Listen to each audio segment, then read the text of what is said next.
Il y a 6 mois, j'ai reçu un manuscrit qui ne devait jamais quitter les archives d'un monastère éthiopien.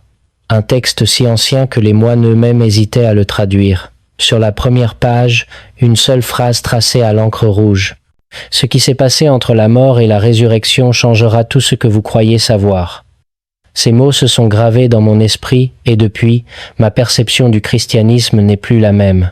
Nous connaissons tous le Vendredi Saint.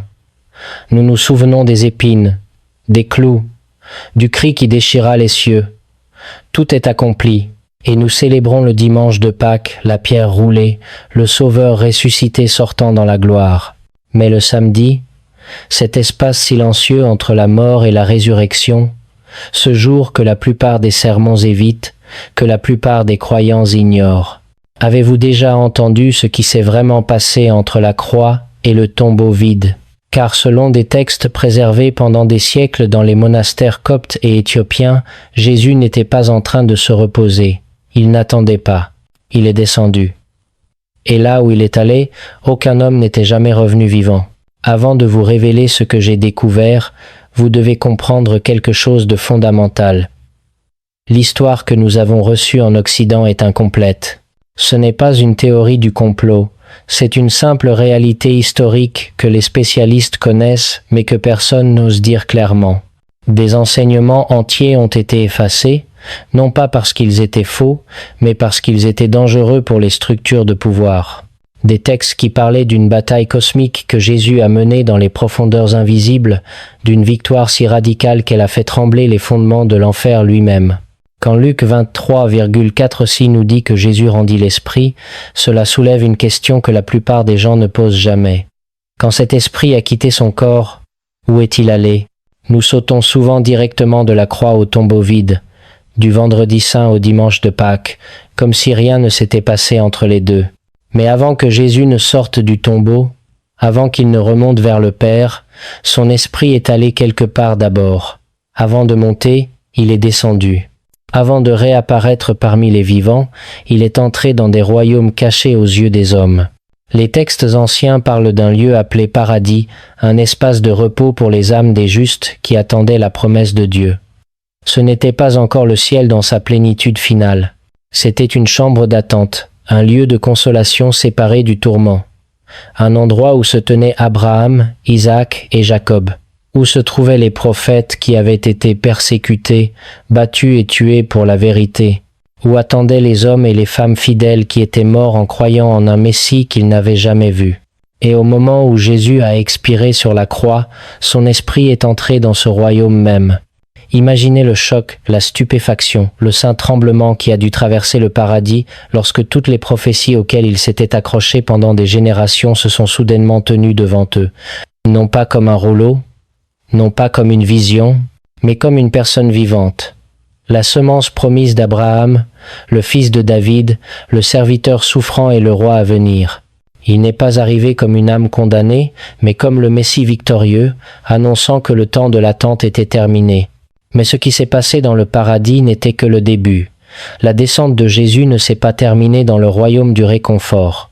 Les Écritures laissent entendre qu'après avoir réconforté les justes, il a continué à descendre plus profondément vers un lieu si sombre que la Bible en parle avec retenue, presque dans un murmure. Ce n'était pas le lieu d'attente des fidèles, c'était une prison, un cachot spirituel pour des êtres si corrompus, si rebelles, que même les autres démons craignaient la sentence qui leur avait été infligée.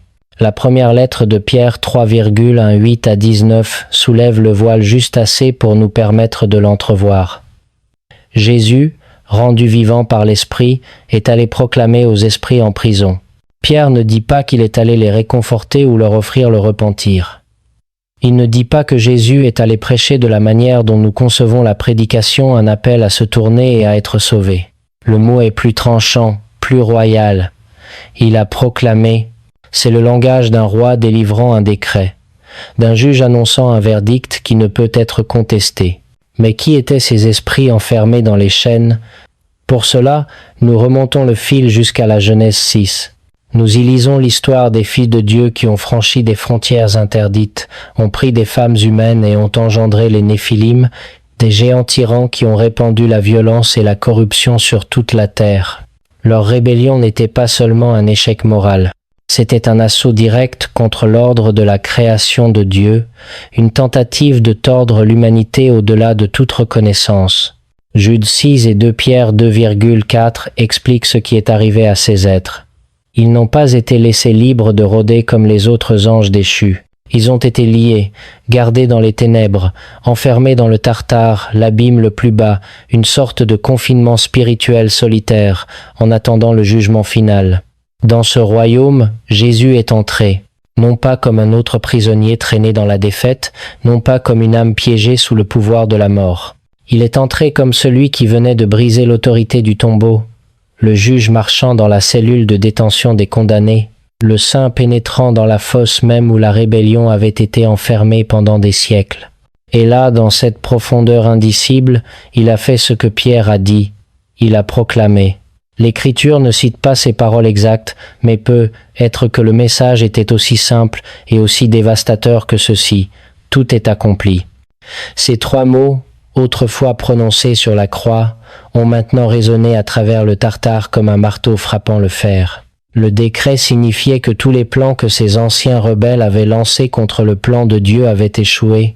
La lignée qu'ils avaient essayé de corrompre avait produit le Messie. Le monde qu'ils avaient essayé de noyer dans la violence était maintenant en train d'être racheté. Celui qu'ils avaient espéré arrêter se tenait devant eux, non plus dans la faiblesse, mais dans une puissance imparable. Non pas mort, mais vivant. Non pas vaincu, mais triomphant. À partir de ce moment dans les profondeurs, la mission ne s'est pas estompée. Elle s'est intensifiée. Ce qui avait commencé par l'entrée de son esprit dans le paradis et la confrontation avec les rebelles emprisonnés a maintenant déferlé vers un sommet à couper le souffle. Paul tire le rideau dans Éphésiens 4,8 à 10, décrivant un mystère caché à la vue de tous. Quand il est monté dans les hauteurs, il a emmené des captifs et a fait des dons aux hommes. Mais avant de monter, Paul nous rappelle qu'il est d'abord descendu dans les parties inférieures de la terre. Le chemin de Jésus passait par le tombeau, à travers les royaumes invisibles, puis à nouveau vers le haut. Seulement cette fois, il n'était pas seul. L'imagerie que Paul utilise vient du général romain ancien revenant de la bataille. Victorieux, marqué, imparable. Il traversait les rues de la ville avec ses ennemis enchaînés derrière lui et les captifs libérés marchant à ses côtés dans la joie. La foule regardait la ligne entre conquérant et conquis devenir évidente. De la même manière, mais à une échelle cosmique, Jésus a émergé des profondeurs dans une procession de victoire qu'aucun empire sur terre ne pourrait jamais égaler. Il n'est pas sorti discrètement du tombeau, il a marché en portant la preuve de son triomphe. Colossiens 2,15 explique ce qui se passait dans les coulisses. Il a désarmé les puissances et les autorités et en a fait un spectacle public, triomphant d'elles par la croix. Ce qui ressemblait à une défaite sur le Golgotha était, dans le royaume spirituel, un renversement de tous les pouvoirs obscurs qui revendiquaient l'autorité sur l'humanité. Maintenant, laissez-moi vous dire pourquoi cette histoire ne vous a jamais été racontée de cette façon, et pourquoi elle est restée cachée pendant si longtemps dans les monastères d'Éthiopie et d'Égypte. 3 raisons principales expliquent cette érasure. Premièrement, le contrôle politique. Dès les premiers conciles jusqu'au bloc de pouvoirs médiévaux, Rome avait besoin d'un canon ordonné, portable et sûr pour l'Empire. Un Jésus qui avertit de la corruption future de l'Église, qui confronte les dirigeants en son propre nom, est difficile à gérer. Plus la liste des livres était rationalisée, plus il était facile de centraliser la doctrine et l'autorité. Les textes qui pressaient l'Église de s'examiner elle-même, en particulier les enseignements post-résurrection qui aiguisaient la responsabilité, ont été discrètement mis de côté, étiquetés apocryphes et poussés aux marges. Deuxièmement, le mysticisme. Le christianisme éthiopien a gardé une foi vivante avec des visions des anges, des démons, le jeûne et la guerre spirituelle, non pas comme une superstition, mais comme une réalité vécue. L'Occident rationalisant, façonné par la philosophie et plus tard par les Lumières, préférait une foi qui se comportait bien en classe et s'inclinait devant une raison respectable. Tous ceux qui parlaient trop audacieusement du monde invisible étaient taillés, traduits à plat ou complètement rejetés. Ce que l'Éthiopie traitait comme une guerre normale pour l'âme, l'Occident le traitait souvent comme un excès embarrassant. Troisièmement, la peur. Non pas la peur du fantasme, mais la peur de la liberté. Si les gens entendent le vrai Jésus, celui qui parle encore, qui juge encore, qui appelle encore à la sainteté et à la justice, ils pourraient cesser de s'incliner devant les systèmes religieux et commencer à suivre Dieu. Un message qui éveille la conscience et donne du pouvoir aux pauvres, menace les institutions construites sur le contrôle, l'habitude et le profit. Alors le choix le plus sûr était de mettre en sourdine les bords, de lisser les parties acérées et de sélectionner un Christ qui bénit l'ordre plus que la vérité. C'est ainsi que l'effacement se produit, non pas en un seul coup, mais dans une série de sélections minutieuses. Mais il y a quelque chose de plus profond encore que je dois vous révéler. Des fragments préservés dans les monastères éthiopiens attestent que Jésus a continué à enseigner pendant 40 jours après la résurrection. 40 jours de dévoilement de ce qu'ils appelaient les rouleaux célestes, un programme pour l'âme écrit dans la lumière. Dans ces enseignements, il déclare quelque chose d'extraordinaire.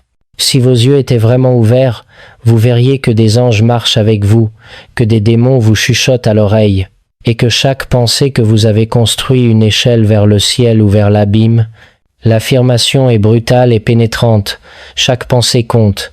Non seulement vos actions visibles, non seulement les mots qui sortent de vos lèvres, mais les schémas cachés de l'esprit, les choix silencieux d'attention, de désir, de mémoire et d'intention, posent des pierres sur un escalier vers Dieu ou vous font glisser vers la ruine.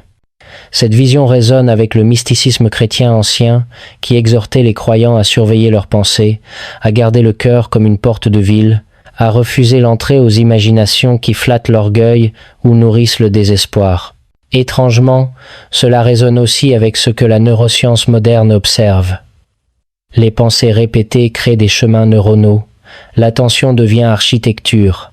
Ce que nous répétons, nous le devenons. Mais plus qu'un chevauchement fascinant, c'est un appel au réveil. Nous devons garder l'esprit comme un prêtre garde le sanctuaire. Nous devons devenir des intendants attentifs de ce que nous consommons et de ce que nous contemplons. Parce que ce que nous accueillons à plusieurs reprises, nous finissons par l'adorer. Alors pourquoi n'avons-nous pas entendu cela en grandissant ? Pourquoi ces voix des monastères d'Éthiopie et de l'Église ancienne d'Afrique ont-elles été laissées en dehors de l'histoire occidentale de Jésus ? La réponse n'est pas un mystère, mais une carte avec 3 routes claires que je viens de vous tracer. Maintenant, permettez-moi de vous montrer comment cela se connecte à notre époque. Il y a quelques semaines, j'ai rencontré un théologien copte au Caire, un homme d'une 60aine d'années qui a passé sa vie à étudier les manuscrits que Rome a rejetés. Son regard était celui de quelqu'un qui a vu trop de choses, qui sait trop de choses. Nous nous sommes assis dans un petit café près du monastère de Saint-Macaire et il m'a dit quelque chose qui m'a glacé le sang. Les textes parlent d'un moment où le voile entre les mondes s'amincira à nouveau, où les âmes seront testées non pas par des doctrines, mais par leur capacité à rester debout dans la lumière sans se briser. Je lui ai demandé ce que cela signifiait. Il a enlevé ses lunettes et m'a fixé de ses yeux fatigués. Cela signifie que ce qui arrive n'est pas une fin, mais un réveil. Les structures tomberont, les institutions s'effondreront, mais ceux qui ont cultivé le silence intérieur, ceux qui ont gardé leur pensée comme un temple, ceux qui ont choisi la compassion plutôt que le pouvoir, ceux-là reconnaîtront la route, car ils l'ont déjà parcourue dans leur cœur. Ces mots résonnent avec quelque chose que j'ai observé partout en Europe, au Moyen-Orient, en Afrique. Une agitation grandissante. Un sentiment que les anciennes formes de foi ne suffisent plus, pas parce qu'elles étaient fausses, mais parce qu'elles étaient incomplètes. Les gens cherchent quelque chose de plus profond, quelque chose qui parle à leur âme et non seulement à leur intellect, quelque chose qui les prépare à ce qui vient. Et ce qui vient, selon ces textes anciens, n'est pas un événement extérieur que nous pouvons simplement observer. C'est une transformation intérieure qui sera déclenchée par des changements dans le tissu même de la réalité. Les anciens l'appelaient l'ouverture des sceaux. Les mystiques parlaient du grand passage. Et tous disaient la même chose. Ceux qui ne seront pas prêts risquent de perdre la raison. Mais que signifie être prêt ? Ce n'est pas stocker de la nourriture ou construire des bunkers. C'est cultiver un état de conscience qui peut tenir dans la tempête. C'est développer un ancrage spirituel si profond que lorsque tout ce que vous pensiez savoir commence à se dissoudre, vous pouvez rester centré. C'est apprendre à regarder vos propres pensées avec discernement, à reconnaître quelle voix parle en vous à chaque instant. Est-ce la voix de la peur qui vous tire vers le bas? Est-ce la voix de l'ego qui construit des murs? Ou est-ce la voix calme de l'esprit qui vous rappelle qui vous êtes vraiment? Les textes éthiopiens contiennent des pratiques spécifiques pour cela.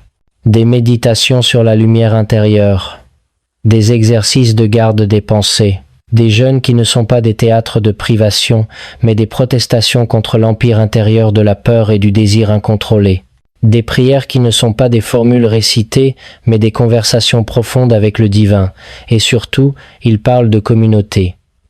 Car personne ne traverse cette transformation seul. Nous avons besoin les uns des autres. Pas des institutions qui nous disent quoi penser, mais des cercles de présence où nous pouvons partager ce qui se passe vraiment en nous, où nous pouvons nous soutenir mutuellement dans la vérité. Au cours des derniers mois, j'ai commencé à rassembler de petits groupes, des gens de différentes cultures, de différentes traditions, qui ressentent tous la même chose, un appel, une urgence, une vibration qui traverse tout. Quand je leur offre ces textes anciens, quand je leur montre ces pratiques oubliées, quelque chose se passe. La peur se transforme en émerveillement. La confusion devient clarté. Je me souviens d'une femme, une scientifique française, qui est venue à l'une de ces réunions. Elle m'a dit qu'elle avait passé sa vie à croire qu'elle était en train de devenir folle. Elle voyait des motifs que personne d'autre ne voyait.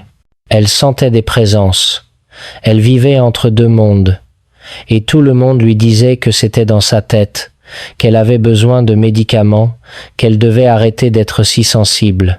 Mais quand elle a lu ces textes éthiopiens, quand elle a compris que ce qu'elle vivait avait un nom, une tradition, une lignée de pratiquants qui remontait à des millénaires, ses larmes ont coulé. Je n'étais pas folle, m'a-t-elle dit. J'étais juste en avance. Ces mots m'ont traversé comme un écho universel. L'humanité n'est pas en train de devenir folle, elle est en train de s'éveiller.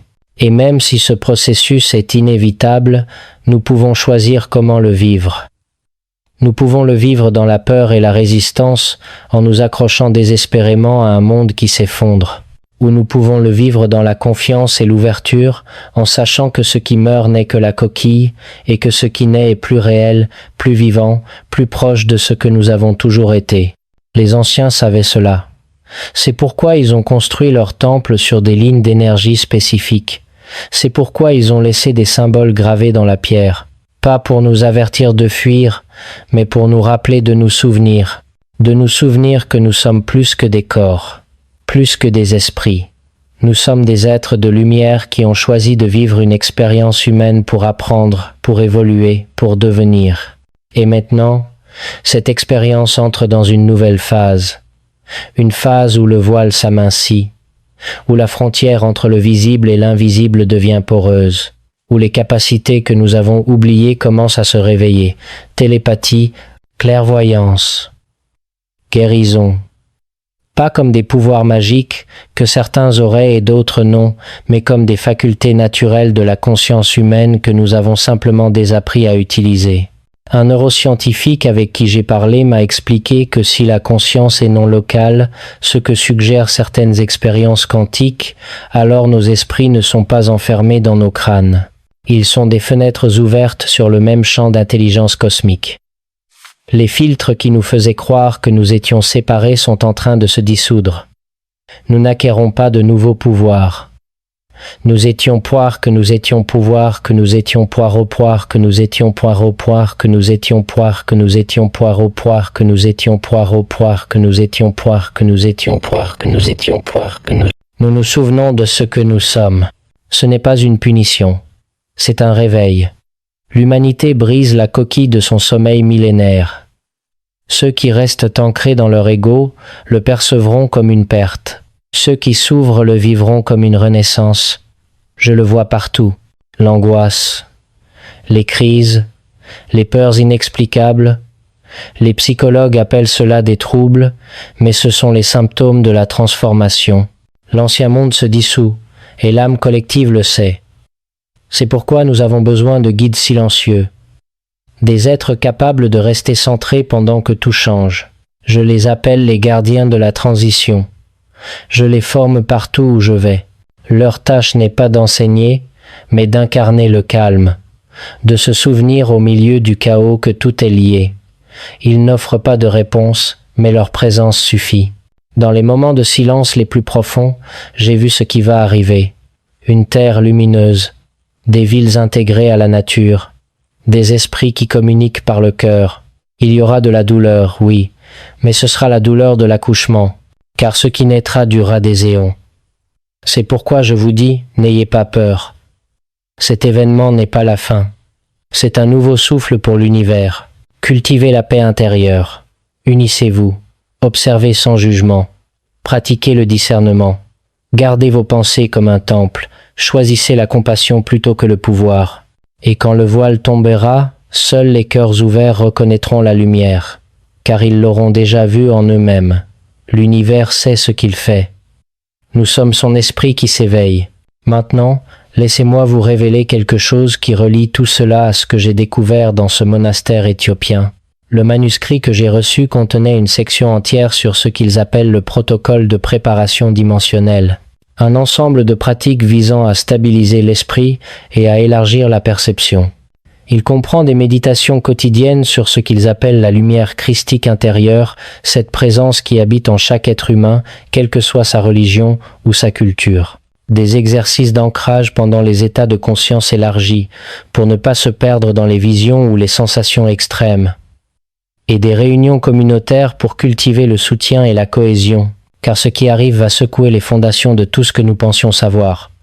Les lois de la réalité sembleront changer. Le temps deviendra fluide. Les instruments tomberont en panne. Les animaux réagiront de manière chaotique et le ciel se couvrira de phénomènes que nous qualifierions aujourd'hui de miraculeux. Mais les véritables changements seront intérieurs. Les gens auront accès à des souvenirs collectifs. Ils percevront les émotions des autres. Ils sentiront les frontières du soi se dissoudre. Pour certains, ce sera l'extase. Pour d'autres, la terreur.